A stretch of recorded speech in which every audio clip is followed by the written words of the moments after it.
அம்மாவின் கதைகள். உழைப்பும் உயர்வும்.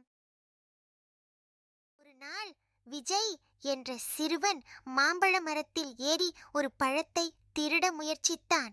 அதை பார்த்த தோட்டக்காரர் அவனை அழைத்து சொன்னார், மகனே, திருடுவது தவறு. அது நம் நற்குணங்களை அழிக்கும். உனக்கு பழம் வேண்டுமா?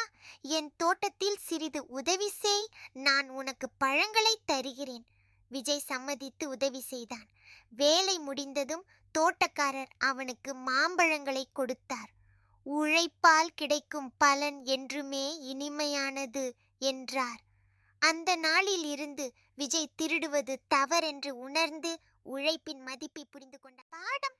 உழைப்பும் நேர்மையும் வாழ்வை உயர்த்தும். நன்றி குழந்தைகளே.